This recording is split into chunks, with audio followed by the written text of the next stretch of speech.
The scent of rain on hot pavement always brought it back to him. Not the fire itself, that was a cacophony of roaring heat and shattering glass, a blur of primal terror. No, the rain smell brought back the after, the shocking chill of the night air on his pajamas, the rough weave of the blanket a neighbor had draped over his narrow 7-year-old shoulders, the way the flashing red and blue lights of the emergency vehicles bled into the puddled asphalt. And his father's face, pale and streaked with soot and something else, something cracked and final, leaning down to him. "Leo," he'd said, his voice a hollow thing, "you were so brave, but Mom didn't make it." For 20 years, Leo carried that sentence. It was the foundation stone of his life, the immutable truth around which his personality had formed. He grew up quiet, watchful, in a house that never felt like a home again with his father, a man who retreated into a gentle, perpetual sadness. Leo became a restorer of old books, a mender of broken spines and torn pages, a man who found solace in piecing together fragile, damaged things. His world was one of careful quiet, of controlled humidity, of the soothing, earthy smells of paper and glue. His own family was his testament to resilience. He'd married Maya, whose laughter was a sound so bright it seemed to disinfect the gloomy corners of his heart. They had a daughter, Chloe, a whirlwind of 9-year-old curiosity with her mother's boundless energy and his own observant eyes. Their life was a tapestry of beautifully ordinary moments, the chaotic, flour-dusted ballet of Saturday morning pancake making, where Chloe was in charge of adding the secret ingredient, which changed weekly from cinnamon to a single blueberry to a dash of ginger. The nightly ritual of reading in Chloe's room, her head heavy on his shoulder, smelling of strawberry shampoo and grass stains. The quiet companionship of side-by-side gardening with Maya, their hands brushing in the soil as they planted tomatoes. But the thread of that night was always woven in. Leo was a vigilant guardian against chaos. Smoke detectors were tested monthly. The fire extinguisher in the kitchen was his secular icon. He could never leave a room without checking the stove knobs twice. Chloe, in her intuitive way, understood this was a tender spot. Once, after a school lesson on fire safety, she'd presented him with a clumsily clay-modeled fire truck. "For your desk, Dad," she'd said, solemnly. It sat next to his bone folders and tweezers, a lumpy, painted testament to her love. The catalyst was a box. His father, moving into a retirement community, had handed him a crate of old family bits. Leo sorted through it with his usual methodical care. Photo albums faded to orange, his own clumsy childhood pottery, his mother's recipe box. The smell of it, cardboard, dust, and a faint ghost of her perfume, Je Reviens, hit him like a physical wave. He sifted through the cards, her elegant cursive detailing Uncle Frank's goulash and lemon lavender cake. And then, tucked behind perfect pie crust, his fingers found a smaller card, not in her hand. It was a business card, brittle and yellowed. Detective Anthony Ruiz, Metropolitan Police. On the back, in tight official script, was written, "Re Elaine Vance case. Follow-up imperative." A coldness seeped into Leo's bones, colder than the night of the fire. Case? Follow-up? His father's death was a tragedy, not a case. A hollow, gnawing feeling opened up in his gut. He remembered, with sudden shocking clarity, a detail lost to the trauma. After his father had delivered his devastating line, after the chaos had swirled and settled a little, a tall police officer with a kind, tired face had knelt before him. The man had put a steadying hand on Leo's arm, his voice a low murmur meant only for him amidst the din. "You're a strong kid," he'd whispered, and then the words that now echoed with terrible new meaning. "Are you ready for the truth?" Leo had been too shocked, too young to process it. The moment was swallowed by a paramedic wrapping a blood pressure cuff around his tiny arm. He'd forgotten it entirely, until now. He found Detective Ruiz retired, living in a small house with a riotous garden. The old man's eyes, still sharp behind bifocals, clouded with recognition and something like pain when Leo mentioned his name and the date of the fire. "Leo Vance," Ruiz sighed, rocking back on his porch swing. "I wondered if you'd ever come. I checked in on you for a few years, from a distance, saw you grow into a fine man." "What truth?" Leo's voice was barely a whisper. "My father said she died in the fire." Ruiz looked out at his zinnias, blazing in the sun. "She didn't die in the fire, Leo. She wasn't even in the house." The story he unfolded was not one of malice, but of a profound human brokenness. Elaine Vance had been struggling with a severe, undiagnosed mental illness, what would likely be called a psychotic break. The night of the fire, she had set it deliberately. Then she took her own car and drove to the river. She was found there, alive but in a catatonic state. To protect Leo, a child already traumatized by flames and abandonment, and out of his own shame, grief, and inability to process his wife's actions, Leo's father had constructed the simpler, cleaner tragedy. He visited her in the facility for years, Leo, every Sunday. He carried the weight of her condition and his lie alone. He thought he was shielding you. She passed away from an unrelated illness about 5 years ago. He had her quietly cremated. The world did not shatter. It reconfigured. Every memory, every emotion of the past 20 years shifted on its axis. The foundation stone was sand. Grief, rage, betrayal, and a staggering, disorienting pity for his father warred within him.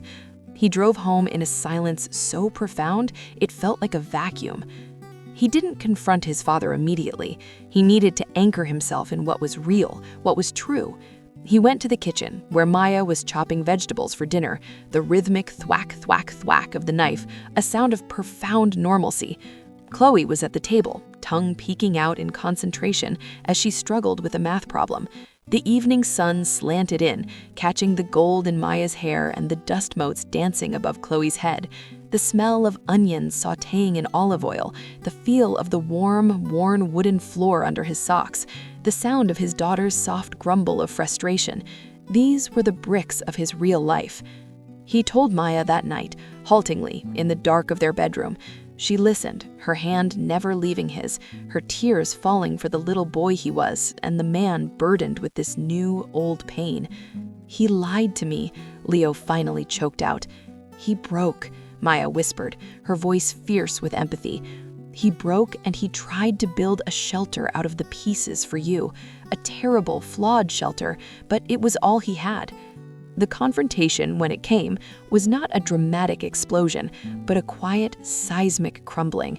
In his father's sterile new apartment, surrounded by generic landscape prints, Leo simply held out the detective's card.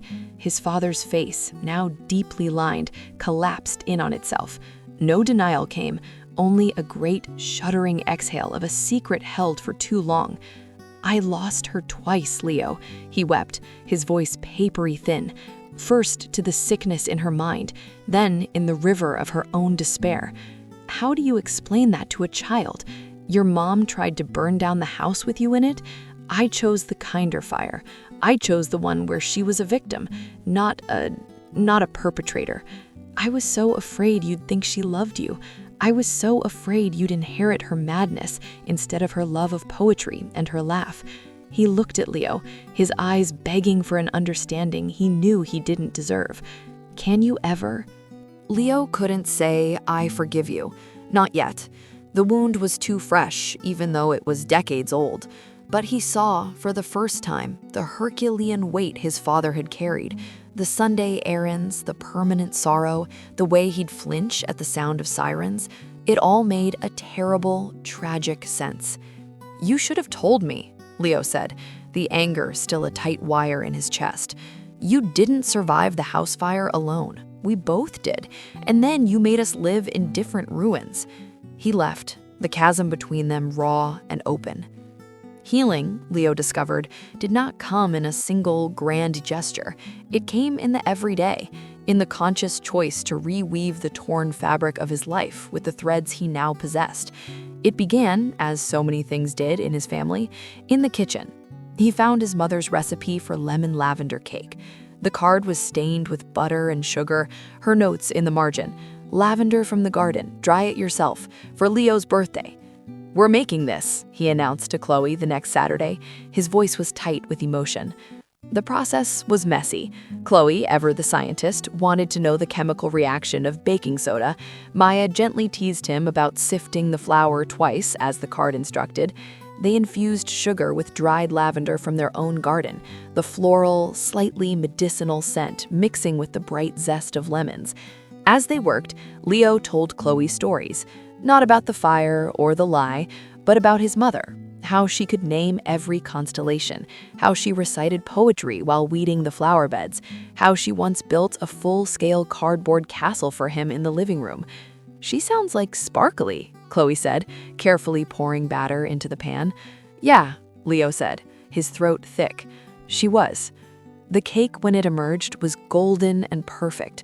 They ate it after dinner, the delicate flavor a taste of a ghost, but a friendly one. It was a reclaiming. He was not restoring her memory from the ashes of a lie, but from the living ingredients of sugar, zest, and love. The next step was a pilgrimage. He drove to the river, the place where she had been found. He didn't know what he expected to feel: anger, sorrow, closure. Instead, he saw the sunlight dappling on the slow-moving water, the willow trees dipping their green fingers into the current, children laughing on the opposite bank.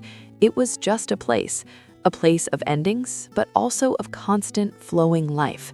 He didn't bring flowers. He brought one of her favorite poems by Mary Oliver and read it quietly to the water and the wind. Then he went home. Weeks passed, season turning. The sharp edges of the truth began to soften, worn down by the gentle, relentless waves of ordinary life. He watched his father with Chloe one afternoon, the old man showing her how to whittle a piece of soft wood into a bird. He saw the careful, aching love in his father's hands, the same hands that had built a wall of silence to protect him. He saw not a villain, but a fellow survivor, one who had chosen the wrong tools for repair. One rainy Sunday, much like the day of the revelation, Leo went to his father's apartment, but not alone. He brought Maya's chicken soup and Chloe, who was clutching a drawing she'd made, a colorful, chaotic picture of a family with 4 adults and 1 girl under a huge, smiling sun. It was labeled, "All of Us." They ate at the small table. The soup steamed, filling the impersonal space with the smell of time and home. Conversation was stiff at first, orbiting safe topics. Then Chloe, with the brutal, beautiful honesty of a child, asked his grandfather, "Did you really know a police detective?" The room held its breath.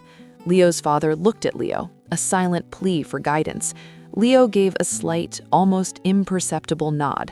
It was not permission to lie, but permission to try and tell a piece of the truth.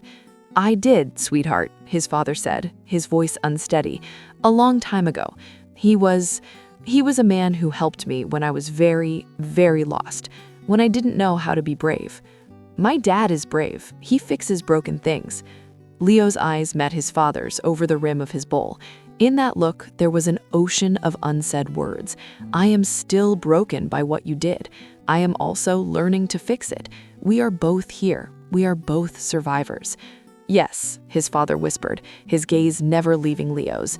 It was not forgiveness, not yet, but it was a beginning. It was a shared meal in the rainy afternoon, a small kindness in the form of soup and a child's drawing, a connection reforged, not in the dramatic heat of a fire, but in the slow, patient warmth of daily life.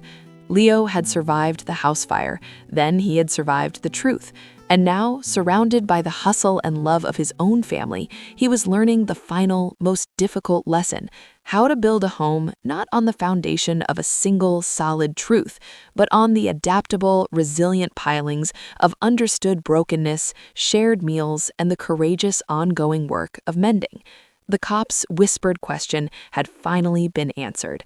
He was ready, not for a truth, but for life, complex, messy, and heart-achingly beautiful.